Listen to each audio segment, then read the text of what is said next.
So now we're going to do the runoff and the peak graphical discharge. So the runoff is going to be in inches, and sometimes we convert that to acre inches or acre feet. And then we'll talk about the peak discharge in CFS. There's a TR55 worksheet, and I will be recreating this worksheet in Excel for a homework assignment. But the way that it works is there is an equation, and it basically says the precipitation based on whatever design storm event you're talking about. So for Apopka, for the 25-year, 24-hour, they want us to use the 8.6, okay? I've got 7.5 here because that's what I pulled off of the NOAA Atlas, so I need to change that. Here it says, okay, what's the project? The soil group, it's a soil group A. What type of cover does it have? It's going to be wooded. It's got a curve number of 43. The nice thing about this is it tells you where to go to the figure of the table. So when we start to work on our Excel sheet, we'll actually bring those figures and those tables into our Excel sheet so everything is in one place, so you're not having to look a lot of different places for our information. And our area is actually 5.47. The spreadsheet or this worksheet rounded it up. So the area, or the curve number times the area, is going to be the 43 times the 5.5, and that's 235.2. Okay, so and the total, so it's 5.5. So what you're going to do is you're going to take let's say you had multiple types of land there. Maybe it was part of the Home Depot parking lot, and the curve number for that is a 98. Or it was a residential area, and the curve number for that is a 68. So you would have to do an average or a weighted curve number. In this one, since we only have one, it is the weighted value is 43. Now, once you find that 43, you're going to plug it into the S equation. So it's going to be 1,000 divided by 43 minus 10. Okay, so that gives us an S of 13.26. You're going to plug that S in, and the S is actually known, when you take 0.2 times S, that is actually a initial abstraction. Because remember what initial abstractions are. There is the evaporation, it's the infiltration. All of that is built on a curve number, specifically the infiltration. The infiltration, that's why they ask, what is the ground cover, what is the soil type? That takes care of the largest initial abstraction. And your initial abstraction, again, is going to be your S factor times the 0.2 or the 0.8. So we're going to take the precipitation minus 0.2 times S, the 13.26. We're going to square it and then divide it by the precipitation plus 0.8 times S. And here's the equation here. The sheet does it for you. So I'm going to have you all create this in an Excel sheet, but like I said, the reason I want to redo it in Excel is I want to bring all these tables so you're not having to flip everywhere. We'll create a nice worksheet for you all to use for your class or possibly even for your job when you get out into industry.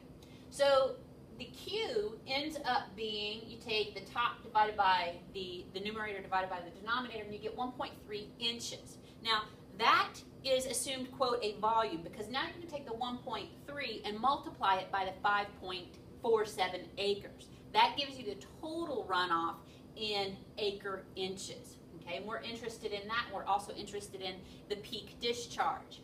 Now, the peak discharge, the way it works, there's another spreadsheet or a worksheet that we'll be creating for this class. Up here at the top is the equation.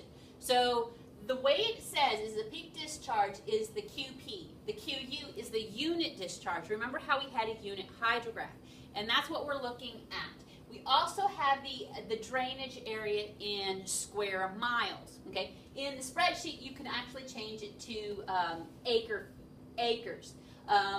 You also have what's called a ponding. You also have the Q in runoff in inches. The ponding means here in Florida we have swamps, any standing type water.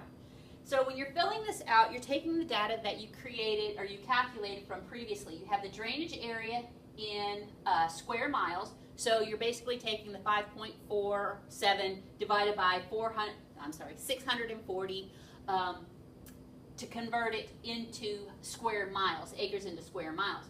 The curve number was 43. The time of concentration previously was 0.54 hours, and the rain distribution type is type 2. Now the ponding factor, you go over here and you say, okay, if the ponding factor is, if there's no ponding at all, and the ponding factor is 1.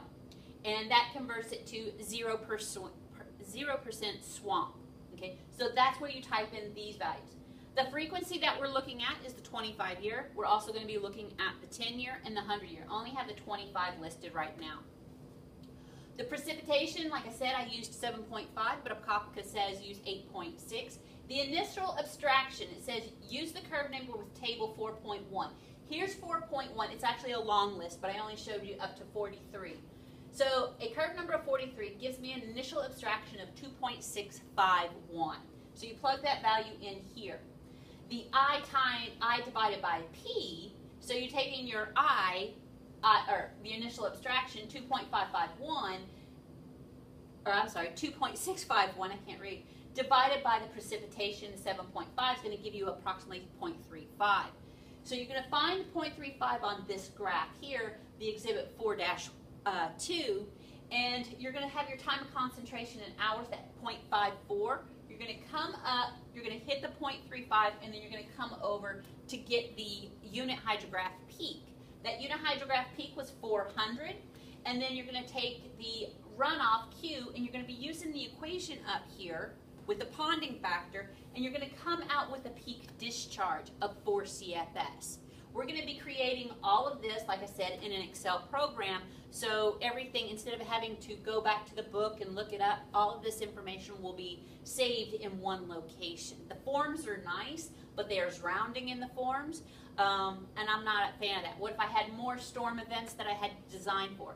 Like when you design for FDOT, the Department of Transportation, Florida Department of Transportation, they actually make you do multiple design storms. There's at least 7 different design storms that you have to run through for their calculation of their pipe systems. All right, so this is the graphical method for determining peak discharge. We'll also look at the tabular method for the peak discharge, because this gives us a peak based on the unit hydrograph. All right, now we're going to go ahead and pause here, and then we're going to take a look at all of this again for post-development of our site.